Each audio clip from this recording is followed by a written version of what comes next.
people wait till the very end to ask their questions, and then we can't get to all the questions. So if you have a question, go ahead and drop it in the chat, and we'll start getting to those as soon as we can. And the more questions you have, the better, and we're certainly happy to answer them. I want to start our session just with a quick disclaimer. We've had a fair number of people asking what we can do, maybe not in these exact words, but what we can do to save their programs. And just as a disclaimer, CBDNA is not a policy-making institution. We don't set policy. We are here to support and help, but each person is going to have to be his or her own best advocate on his or her own campus. And what happens on your campuses will be dictated, to the largest extent by state and local government, your presidents and things like that. So we don't have any say over what happens on your campus, but we can provide suggestions and resources to hopefully help you fight the good fight if you need to fight a fight, or simply be prepared for what may come your way if it ends up not being a fight. So let's begin. Mark Speed, as you know, has raised an extraordinary amount of money. Every time I quote Mark on how much he's raised and how many organizations are involved in this, it goes up by a huge amount. But as of yesterday, I think it was $250,000 raised and over 70 organizations involved in this study that he is behind. So Mark, first of all, congratulations on that. You can go ahead and update me because I'm sure that figure is now off the mark again. But would you provide an update on the science part of this for us and your study? Sure.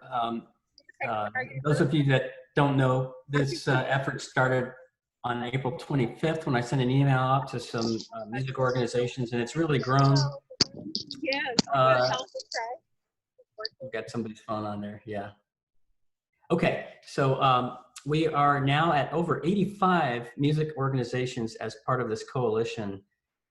We added 5 or 6, I can't remember the number, just this morning, and 3 of them are from Europe. So it's interesting how this has spread globally, and people are really anxious for information from our scientists on how we can get back to work as soon as possible. I just got off a meeting a few minutes ago with the coalition members.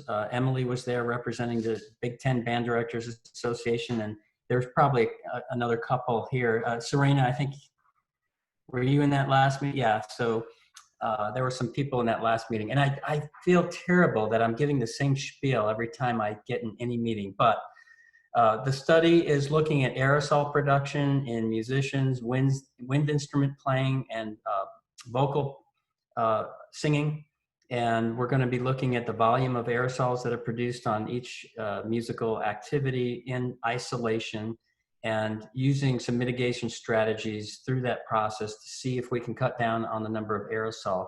If you don't know, aerosols are the microscopic droplets that come out of your mouth when you're speaking, singing, blowing, any activity that really involves your mouth, they're probably coming out.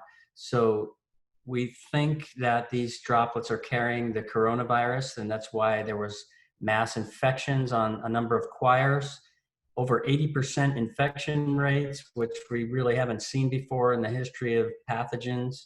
So this particular virus is nasty. It likes to infect other people, and we think it's doing so on these aerosols, which are tiny droplets, which may only have one virus per droplet.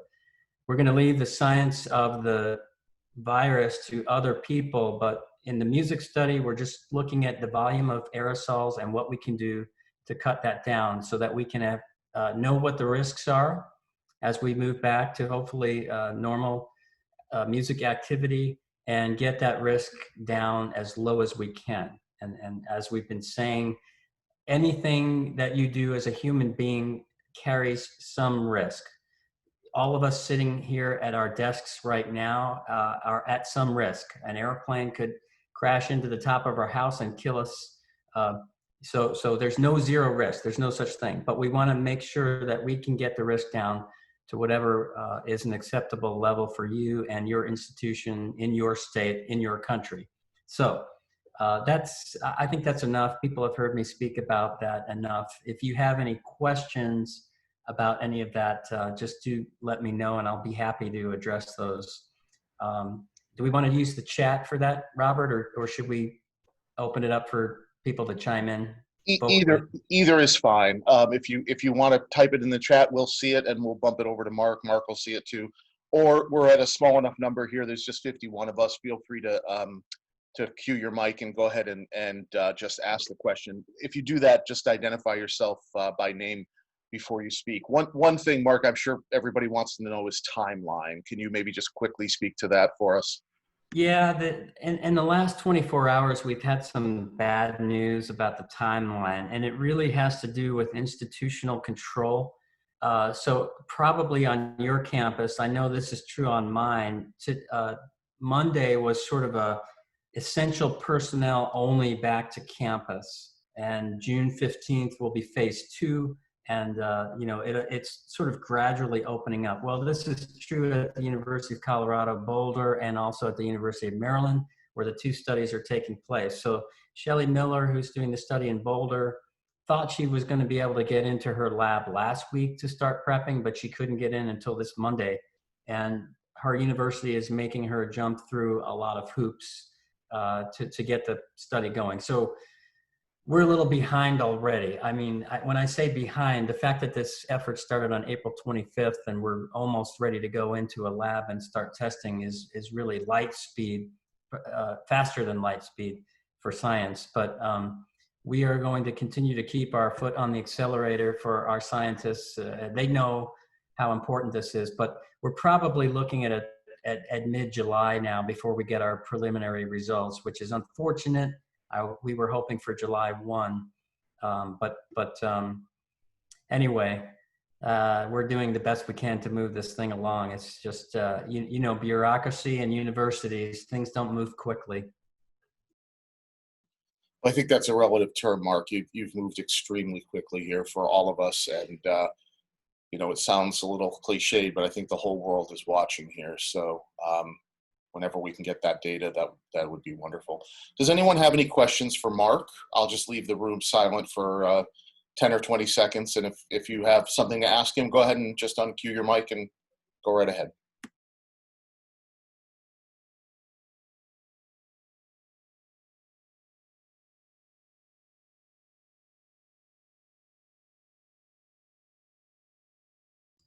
I can't believe it. It's awesome. No questions. Okay, hearing none, we'll move on. So an update on our document. I put in the chat earlier, and I'll put it again right now. The link that takes you, I'm putting it in the chat right now. This is the link that will take you to a Google form. If you have any suggestions, edits about our report, we have been getting really wonderful feedback on it and lots of great updates and edits. As you know, we moved really quickly on this document. We had originally intended to have it released on July 1st. And then when we started seeing what was happening on campuses and with our public school and private school colleagues, with decisions being made and seemingly light speed, we decided to move it up by a whole heck of a lot from July 1 to May 21. So with that, and with the fact that COVID seems to be changing daily, we acknowledge that there are going to be edits and updates.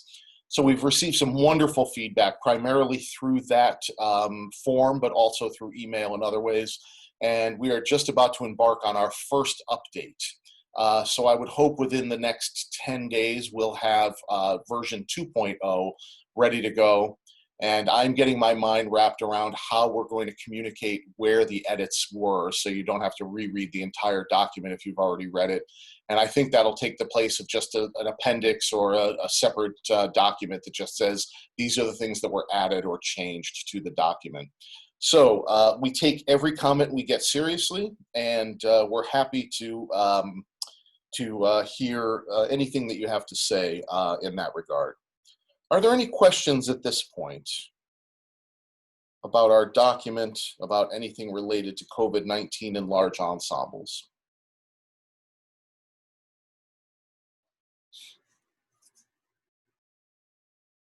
Okay, I'd like to throw out a question to the room, and I've asked this question each time.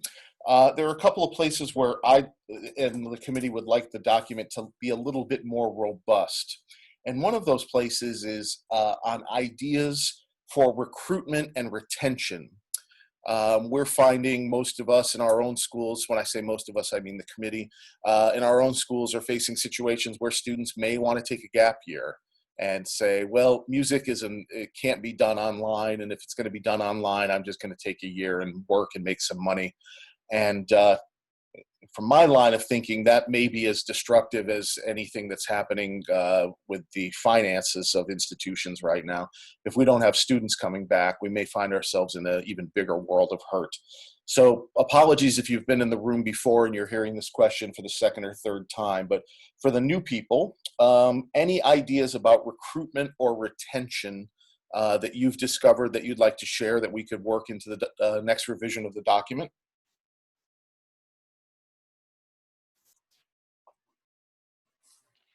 Hi, Jeff Malecki from University of San Diego.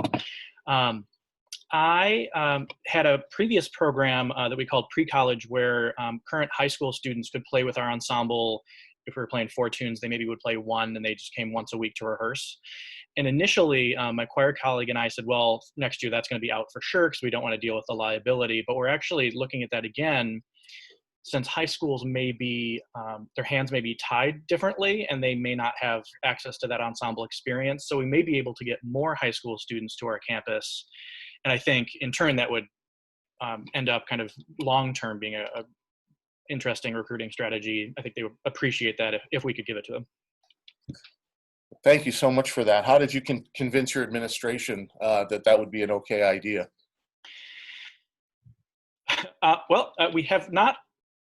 We don't have anything in stone yet. It's still a conversation, but yeah.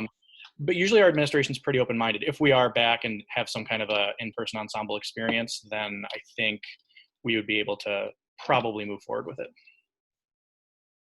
That's pretty awesome. Fantastic. Thank you very much for that, Jeff. Anybody else? I've made a note of that. Thank you, Jeff. One thing that we're doing at Georgia State is we've assigned virtual pen pals to each incoming student with a current student. So we've paired each incoming student with a current student. Current student's responsibility is to make contact with that incoming student and just establish some kind of a Zoom relationship with them, get them excited about being on campus in whatever way that looks. Tell them the advantages to being there, even if it weren't a blended model. We happen to know at Georgia State that we're going to be in a blended model. They want as much in-person instruction as possible. And so we're able to at least give them that at this point to say, you will be able to make music on campus. Any other thoughts? Anything from my colleagues on the committee?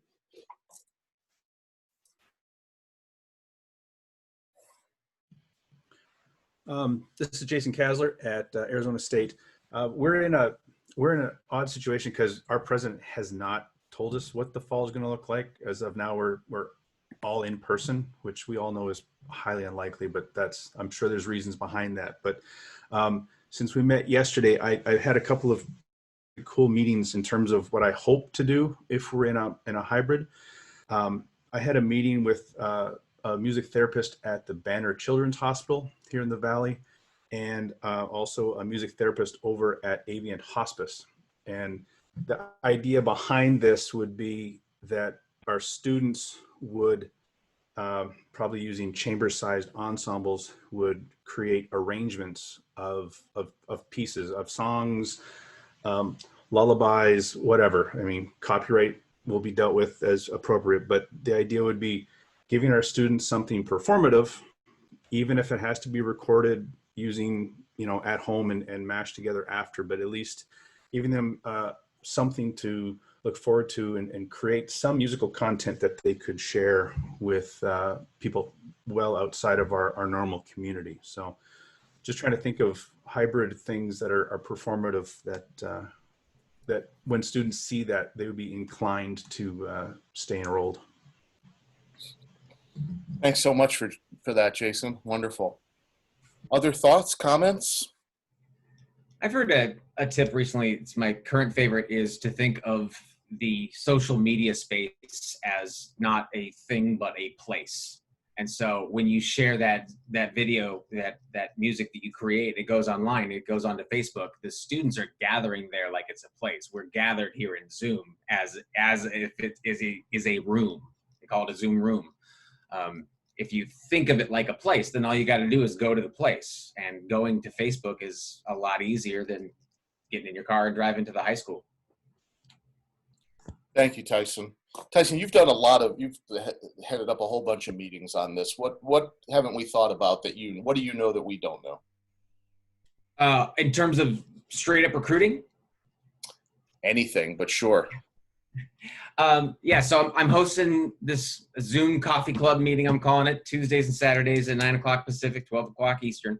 Band directors are welcome to come. It's mostly focused on athletic stuff, but we're all in the same boat on a lot of this thing. So as far as recruiting is concerned, I think it's real important to have a system. We've actually, on my coffee clubs, we've had a recruiter who's been sharing his system with us, exactly what he does from beginning to end. It's incredible. It's the system the Marine Band uses to recruit. But basically, if you have a system and you can keep yourself dealing with the prospective student as a prospect and then a qualified prospect, and then you get them into, essentially it's a sales funnel. It works like finding customers anywhere.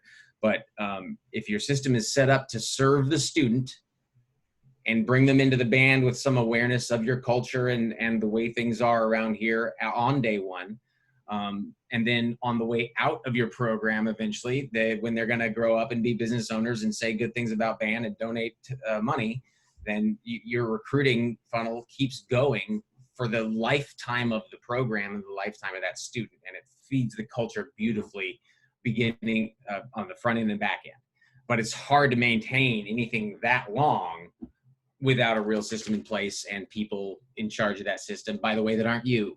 I'm going to recommend that your job is probably already big enough if you're like any band directors I've ever met. So finding a way to get it taken care of is, if you can automate that or parts of it, I recommend it. And the students can handle a lot of it as well. Thank you so much for that. Thank you. Anybody else, anything on the recruitment end or retention? Yeah, I'll just jump in, Bob, real quick. Hi, everyone. This is Gerard Morris, University of Puget Sound. And just this morning, I had a meeting with our conducting faculty. We're a small private liberal arts school. So the beautiful thing about being a smaller institution is that I feel like sometimes we're a little bit more nimble with being able to try new things or do new things. And one of the ideas that came up this morning that I think was really valuable, because we're all dealing with so many different elements right now, it's kind of hard to keep things straight. But because of this meeting, we reflected on what happened in March when we all went virtual. Now that we're done with our semester, we're evaluating each of our practices as large ensemble conductors. What was the feedback that we got from students that they found value in or didn't? What seemed to work or not work? Why didn't it work? Could it work if we did it a little differently? And because this was all thrown on us, we weren't necessarily, I don't think if you were, great, but we were not unified in how we were trying to approach this. We did some things similarly, but it wasn't a unified approach. So we're thinking about it moving forward to get the students excited and to share with them. We're basically using the feedback that we got to say, okay, these are the things that they really found value in. And a lot of that is not going to be surprising. It was about connection and community. And then on top of that, we're like, well, what can we do with regard to our practices where we're all in this together? And so that when we send this, when we communicate with students this summer, it's not like, oh, we're going to have to deal with this. It's more like, hey, in this situation, we got this really, really exciting project plan now. And it's actually going to be a collective. We're going to treat every single large ensemble member like they're part of a large ensemble constituency. They're going to all attend the same master classes online and video sessions with guest artists. We're going to have individual projects and we're still fleshing this out, but at the end of the semester is actually going to create, because we're going to be more process oriented than product oriented, right? It's like large concerts are just not going to happen. It's going to be more about the process. And so we want students to see that we've been really thoughtful about what they're going to be doing in the process, what they're going to learn in the process. And at the end of it, we're going to have kind of like a collage of all of the things that we've done together and how they connect to send out a message. And of course, because of what's going on with all the civil unrest in our country, we are centering everything around social justice in the fall. So that's just an idea of, I think, something the students will get really, really excited about. Thanks so much for that, Gerard. I mean, I think the important thing here is that we just got to be creative in ways that we haven't been creative before. And there's great opportunity here for growth for us. And Gerard is not the first person in these forums to talk about focusing on process instead of product. I think there's great opportunity for us to take a step back, say, okay, large ensemble concerts are probably not going to happen for the time being. So what can we provide to the students that we've not been able to provide when we've been just slightly more focused on those public performances? So I think if we think in those terms, that certainly will take us in new places. Tyson Wooders has put into the chat some meeting times that he's been hosting. Looks like twice weekly, Tyson, is that right? Yeah, for band directors and then student leaders on Friday afternoon and evenings as well. Great, thanks. I've attended a couple of those. They were really wonderful. So there's more. Appreciate that. Thank you. Yeah, you bet. More resources there for anybody who needs them. 10 seconds for any more comments about recruitment. If not, I'll move to a new topic.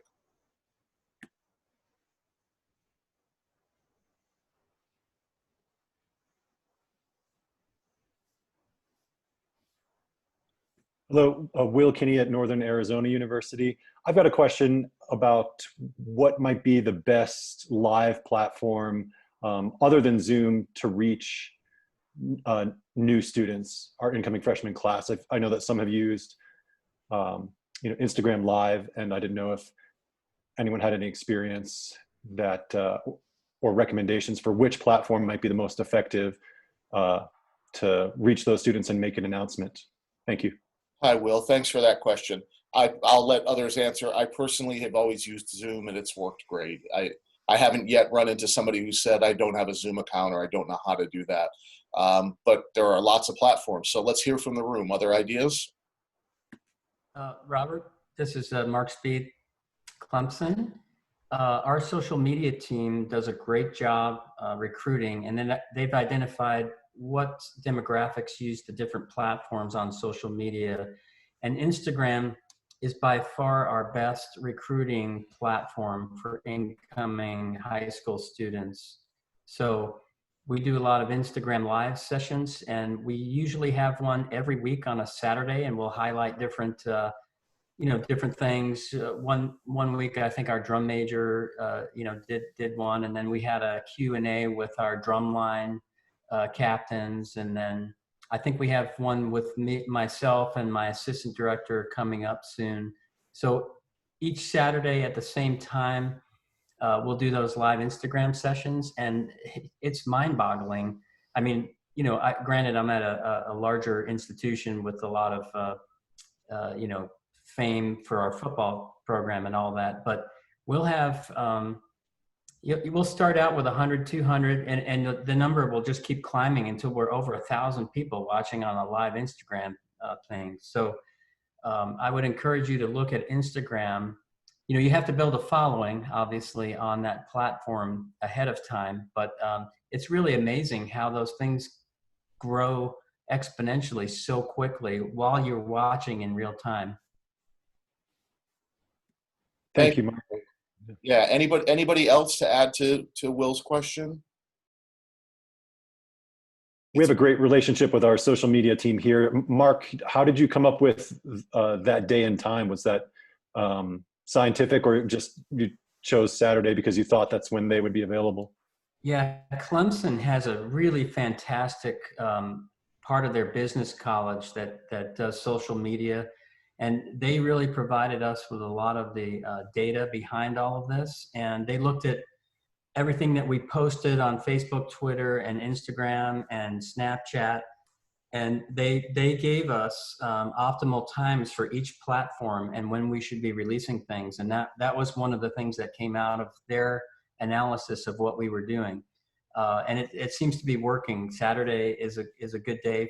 And this goes on. We start this in late spring, I guess, maybe mid-May usually, or early May. And so generally, the high school students are still in class at that time. So that's why the Saturday came into play early on. But we've just kept it on that day, and it seems to work well for us. Mark, that's fascinating. We have a social media team at Georgia State. They're staff members, but I've not heard of it.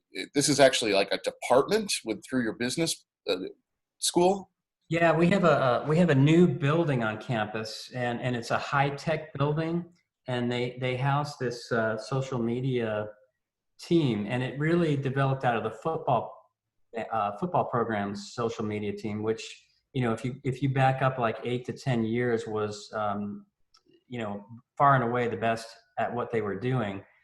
And they migrated into the business school, and now it's grown into a whole department within the business school. So I don't know if you can major in that yet, but I know you can take a number of marketing classes where you learn the analytics behind all these social media platforms. And they have a big wall, and they can actually put up on this wall and show you in real time who's liking your posts and who's sharing. And you can do some of this yourself, but it's really fascinating that we have access to that knowledge base within our university. So I suspect that those of you who are at larger places probably have something similar. Now, if you're at a smaller place, I'm guessing maybe not quite that cutting edge, but you can certainly look at your own analytics and see where you're getting clicks. It's been fascinating for us to watch our growth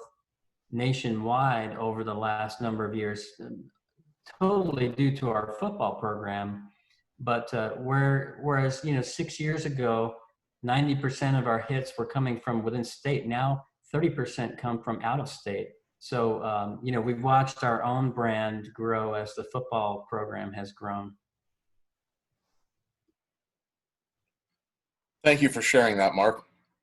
So we are still on the topic, if you're just joining us, of recruitment and retention in COVID-19 era, and how we're going to try to reduce, quote unquote, melt in August, melting of students who decide to take a gap year or take a semester off.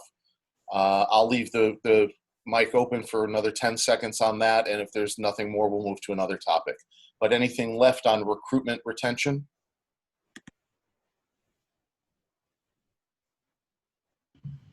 Robert, can I ask a question to the group? Please, Jason. Has anyone talked to their composition colleagues in terms of creating some partnership between departments so that maybe the student composition majors are writing pieces for either full ensemble or subsets of it, so that there is some creativity and the chance to collaborate between the various areas? I've done a little bit of that.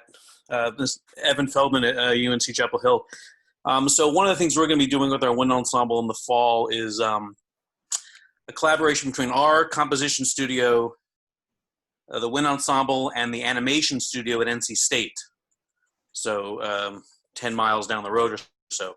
So our composition studio will be scoring animation shorts for their for the animated films, and then we'll be recording them. And if we can do that in chamber groups, great. If we can do that as a large ensemble, great. If we have to multi-track it, great. But either way, we know we can do it because it's recorded. And how those instrument groups are determined, we're not sure yet. But the other thing we're doing in the first half of the fall is going to do an outdoor performance in an amphitheater that's similar to what the University of Maryland has done with their orchestra in terms of choreographed, but we'll do it outside. So we'll memorize some piece, have it choreographed, and then perform it outside and just film it. So we don't need an audience, and we're naturally socially distanced, and luckily the weather here stays decent through October. And then in the second half, when it's get cold, we'll do the animation. So details still to be working out, but that's the idea.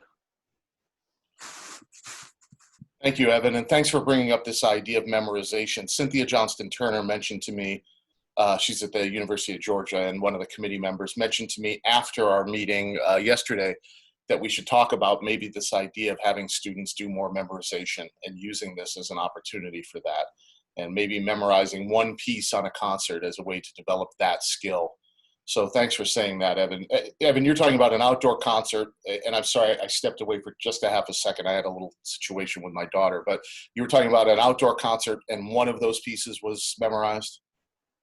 Yeah, the idea would be it would be choreographed. So we would, I don't know if we'll memorize one 6-minute piece or two 6-minute pieces or one 10-minute piece. It'll be in collaboration with a dance studio who will do some of the dancing, and their dance instructor will teach us how to move a little bit. It's an outdoor amphitheater, so we will take over the stage and the stone steps.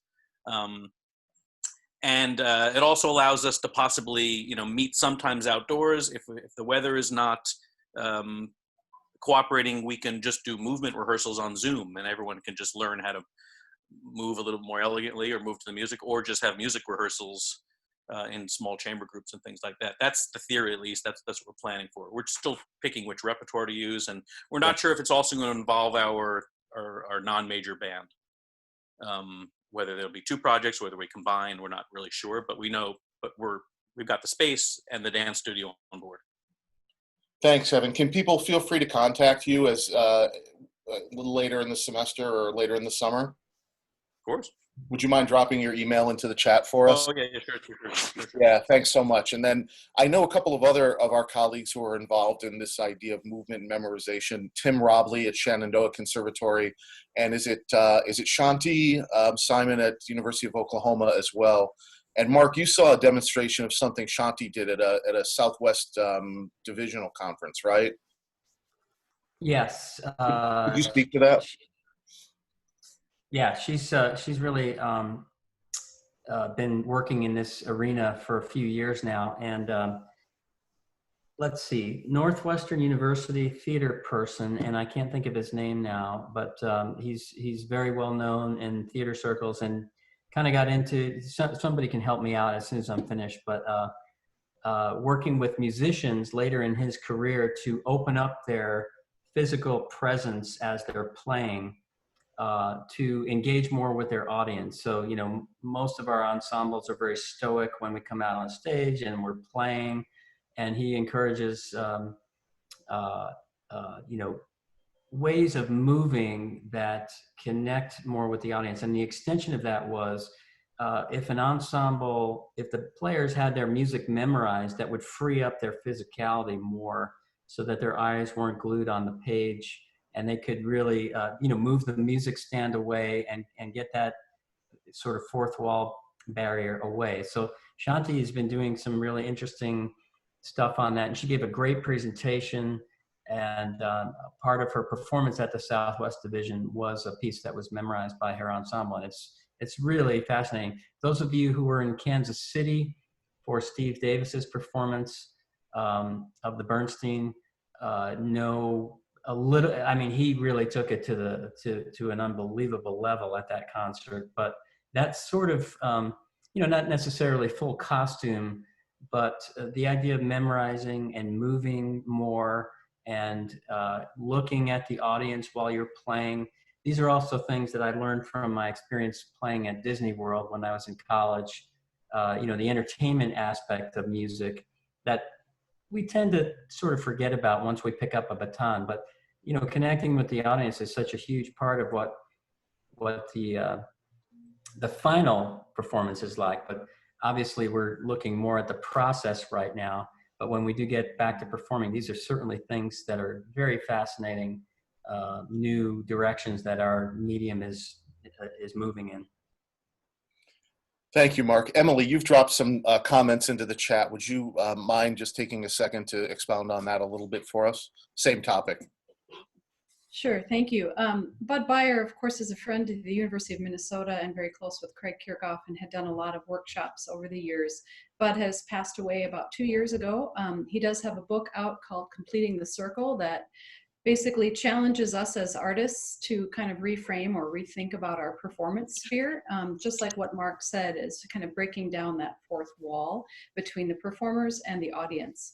What I'm about to share with you now is a link that Bud shared with me before his passing of one of the performances he did with the Norwegian Chamber Orchestra, the Schoenberg Verklarte Nacht. It's quite stunning, actually, and it's not meant to be theatrical. I think there's different ways we can take it, more in a theatrical sense, like I shared with you the Maryland performance. I think Bud's challenge was more to just break down the barrier of the music stand and the sort of procedure of tuning and clapping and all of the stuff that we've become accustomed to, and just simply play the music. And so the audience feels really close to the performers. The Completing the Circle book can articulate this a lot more eloquently, but Bud Byer, I think, was one of our champions and friends that really tried to push the boundary over the past 20 years of us thinking about these things. So I'll share that link with everyone right now. Thank you. Thank you so much, Emily. And sorry, Emily, that was Minnesota. I said Northwestern. Somehow in my mind, I knew there was a connection with you, but I couldn't remember. He was a faculty at Northwestern in theater, so he did work closely with Northwestern as well. Okay. He's a friend of both schools. Okay, gotcha. And many more. Thank you. Thanks, everyone, for all of that. Any other thoughts about creative teaching, memorization, things that we haven't mentioned or weren't in the document that you want to take a second to share? Scott Hanna, you lit up. Does that mean you're going to talk? No. Okay. I didn't intend to light up. Sorry. All of a sudden, the box went over to you, Scott. No problem at all. Anybody else?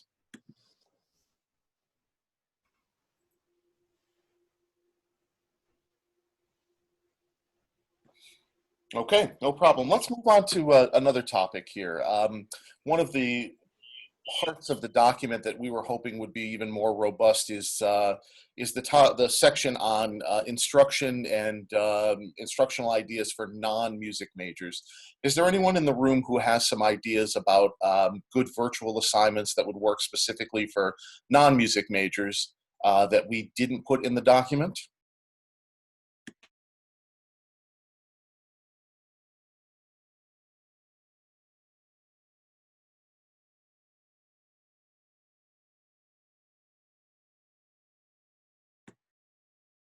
Okay, we'll continue to think about that. Hey, Mark Hopkins, I'm going to put you on the spot. Hi, Mark. I see our friend Mark from Canada.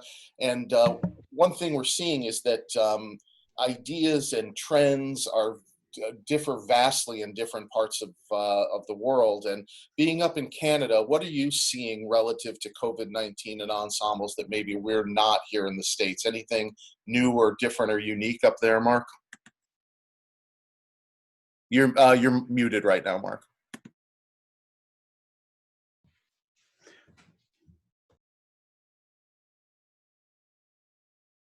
You're back to muted again, Mark. Now? Perfect. Oh, sorry, people. You'd think I'd know this after 4 hours in Zoom calls already.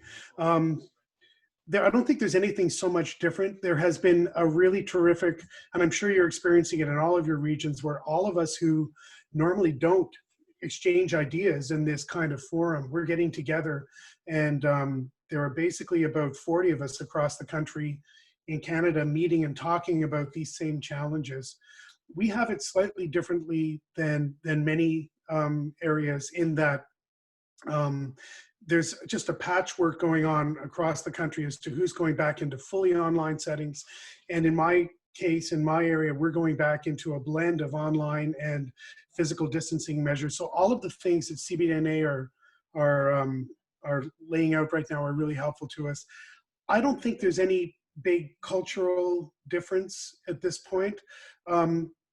I think a lot of us wish that marching band was a more important part of our programs in Canada than they are, because obviously the research says that performance outside is safer and better. But I don't think that there's anything else I can add at this point Following up, though, to the composition point, my composition instructors have agreed to assign all of their students in the fall term to write for ensembles that will be operating online. So to write music where latency isn't a big issue. So using drones and a variety of different elements to try and let students experiment. And then in our electronic studio, they're going to take student experimentations and they're going to create electronic compositions, in some cases using things that students have performed separately, and then in other cases trying to provide ideas and sparks for people to compose. So I wanted to add that. Jason, do you want to jump in too? Because you've been in all the meetings for Canada as well. I don't think there's any big cultural difference going on where we are. Would you agree?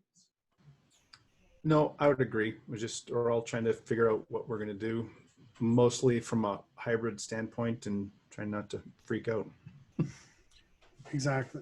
Thanks, guys. I think, Mark, believe it or not, without really realizing it, you did say one major difference, and Cynthia Johnston-Turner talked about this yesterday.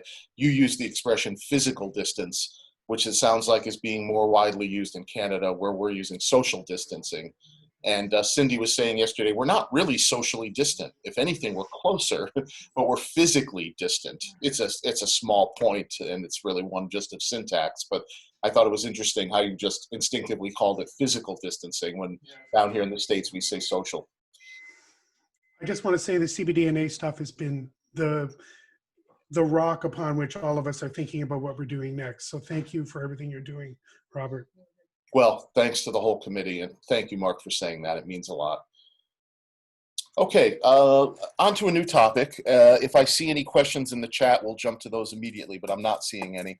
So I'll say the other thing that we've talked about at each of our meetings without really great results, and apologies if you've been in some of the meetings and you're hearing this for the second or third time, is the notion of how we would run honor bands virtually. And no one seems to have a great idea about this. And I can briefly summarize some of the things that we've heard. Some people are talking about having virtual auditions and actually having a group on paper, so that the students feel some kind of accomplishment, even if that doesn't, if that means not actually going to the campus and having a performance. I added to that the idea that maybe after you have an on-paper group, your applied faculty could do a Zoom with the section to which they would be affiliated. But we haven't really gotten much beyond that. Has anyone given any thoughts to honor bands or other outreach type things that would have typically brought high school, middle school students to your campus, and how you might run such an event in a virtual setting?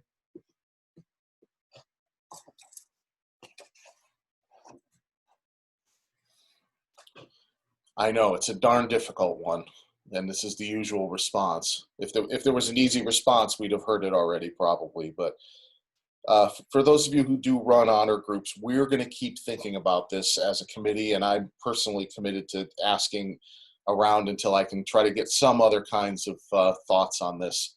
I mean, it's hard to do any event that requires a large group of people when you can't have large groups of people, but maybe there's something out there we haven't thought of yet. The floor is open for any comment. Jason, were you going to say something? Well, I had because the honor band thing came up yesterday, right? Yeah. Jim Poitras brought it up, and I know some of us are not in favor of the mashups, but in a way, what if you had a weekend where, like, well in advance of the honor band weekend, the band was selected, and one of the things they did was record their track for a piece or two, like a couple of minutes of music.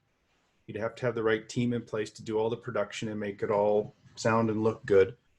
But then there's actually some sort of a closing performance of your time together. But then the day of could be a series of master classes. And even if it's all virtual, at least it's getting them, quote unquote, on your campus, connecting with you and your faculty and your colleagues in some way. And then there's the end of the day, there's a big reveal of, like, here's what all your efforts did. And it'd be a very truncated version of a 3-day event. It'd be down to hours, but at least there's a connection, and you're getting some FaceTime with potential students. Sounds like a great idea, Jason, and it's one that I just wrote down. I'm going to ask Tanya Mitchell-Spradlin and Alex Shapiro, who are largely responsible, almost entirely responsible for Appendix 1 of the document, which is resources for remote learning. Tanya really took the ball and ran with that and created an enormous database of resources, and Alex did a great job of fleshing that out and adding some things. Ladies, what would we use for that type of a project that Jason's discussing? Well, if we're talking about the kids or, recording themselves at home, if I'm understanding the concept of, for the big reveal later, then it's just a matter of if they've got a phone, a laptop, the built-in mic, the built-in free software, they're good to go. Am I understanding you right, Jason? Yeah, we did a mashup at ASU, and people just recorded it right on their phones, and the audio quality is what it was. And our post-production person, Justin Hubbard, did a lot of magic to make it sound better than it should have. Yeah. Right? That's my question. What do we use in post-production to make it sound great? I'm a smart person, way smarter than me.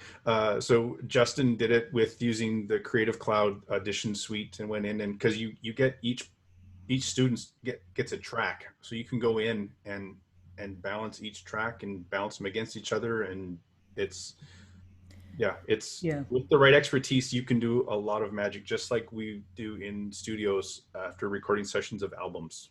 Right. It's exactly the same thing. Notes are all of a sudden gone, and pitches are all of a sudden feathered, and I mean, you can get as detailed as you want. Yeah. Pardon my ignorance. Can you talk about Creative Cloud? Is this Adobe? Adobe has the Creative Cloud, and one of the things is called Audition. So it's the same as it's like a GarageBand, but it does far more than that. It's like not quite the professional end thing, but it does a lot of. I'll put a link in. Okay, it's called Audition. Did you say, Jason? Yeah, that's the audio version. Wonderful. Yeah, that's what I was getting at. Okay, and many schools have licenses for the Adobe Creative Cloud, I would imagine. So, yeah, Alex or Tanya, anything to add to that? Yeah, just to back up what Jason just said, be prepared that there's a lot of software you can use. Audition is fine. Any multi-track sequencing software, if you're only doing audio. If you're doing video and audio for some reason, just to make your life more complicated, obviously then you need a video app, Premiere Pro or many others. Keep in mind, as Jason said, I can't stress it enough, it's not performance, it's a recording date. That's what it is. And so there's an enormous amount of editing time to give you that big reveal that's going to be worth something, that's going to make everybody feel good. Just be prepared for the amount of time. I think most of you know this, but it can't be stressed enough.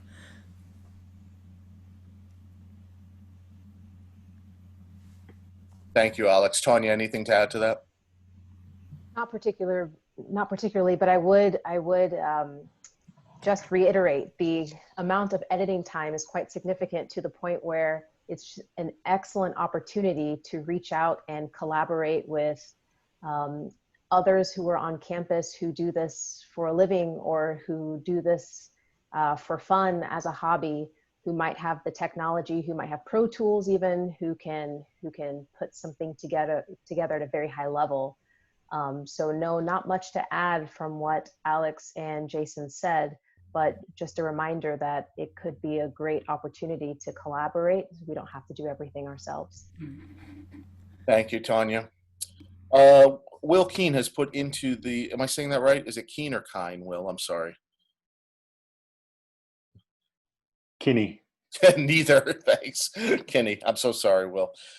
He says, regarding honor bands, would it work to design the audition itself to be usable for a virtual ensemble?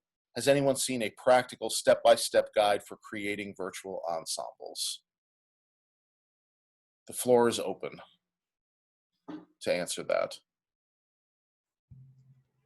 I saw a website a while ago with that. I'm going to look for it.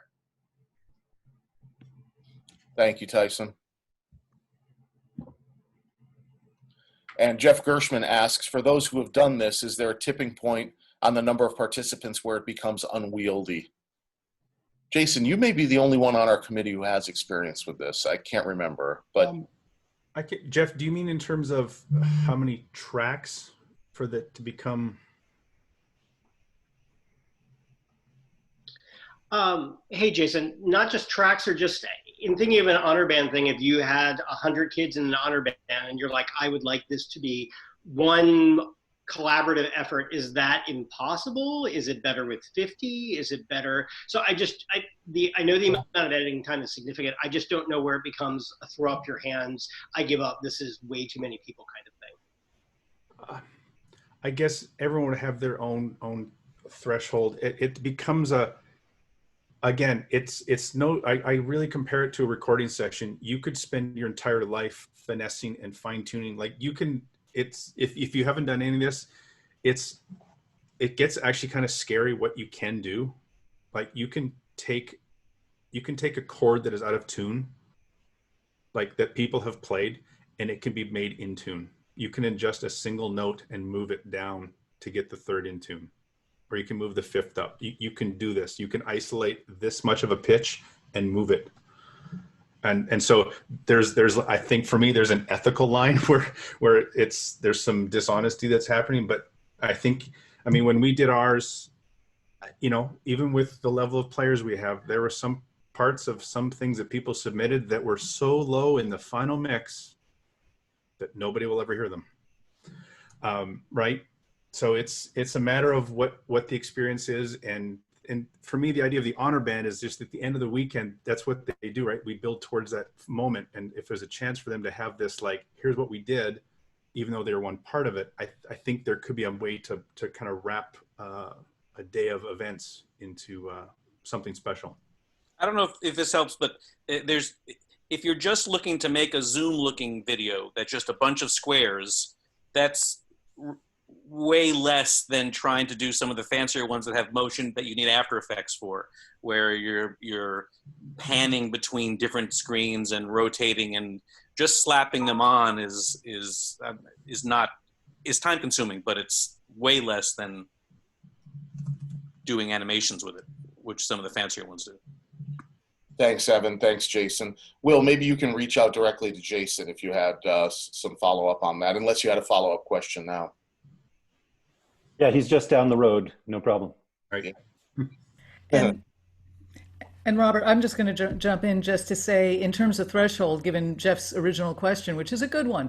As you guys know, I'm dealing with many, many tracks every day. I can tell you, once you get past somewhere between 30 and 50, it is a small nightmare. It is a lot to organize. So one thing to consider for large honor bands is maybe have 2 or even 3 groups and virtual performances, meaning recordings. It's another way to wrap your head around honor band. I know that a big part of honor band is the community of, you know, over 100 students or whatever, but perhaps for this you can split it up. Just a thought. Thank you for that, Alex. And just because we're down to our last couple of minutes here, Emily Trinan has thrown a philosophical question into the chat. Emily, can you maybe talk on that for just a second as we wrap up here? I apologize for doing that in the last 2 minutes. I didn't look at the clock. No problem. It's fine. I just want to throw it out there for us to think about, that the more these things happen, the more they may become expected of us as educators. So just something to think about. Do we want to do that? Question mark. That's all I have to say. And with that, our forum comes to it. No. I hope you all have a great day. No, it's a real question, and it's a delicate dance, I think, for all of us. So, all right. Are there any final questions before we close the room and bid adieu to our 3 forums? The floor is open for any final questions. A quick note on the virtual ensemble thing. I'm not finding the page that I found. It was tips on how to do it this way, that way, the other way. But if you Google it, there are a lot of options. I'm seeing YouTube walkthroughs and such. So it looks like it's already out there a lot. Thank you very much, Tyson. Everyone, going from here, I was able to record today's session. We'll get it posted on the CBDNA YouTube page. The link to the Google form for suggestions, edits about our document, or anything else related to our document that we may have missed is in the chat. It's in the chat about 12 times, and the last one is the actual one that will work. I just kept putting it in there with a period at the end. I'm sorry about that. If for some reason it doesn't work, go ahead and go into the document itself and look at section 5, and you'll see the link in there. Another important resource, if you haven't already done so and you're a Facebook person, feel free to jump into Facebook and search for CBDNA COVID-19 Forum. It's a private group, and it will be a clearinghouse for sharing information related to everything COVID-19 and large ensemble. I'm putting my COVID-19 email address into the chat right now, covecomchair@gmail.com. Feel free to reach out to me at that email address. My university email is fine too, robertambrose@gsu.edu, but I've created that separate email account just for COVID committee related business, and it's there in the chat should you need it for anything. Alex Shapiro has just put in the link for the Facebook group. Thank you for doing that, Alex. President Speed or my colleagues on the committee, any final comments before we close shop? Okay, as usual, I'll ask my committee colleagues to hang in, and we'll just do a brief chat here at the end. Everyone else, feel free to reach out at any time. We're here to help. Be your own best advocates. All the best to you, and stay well and healthy. Take care, everybody.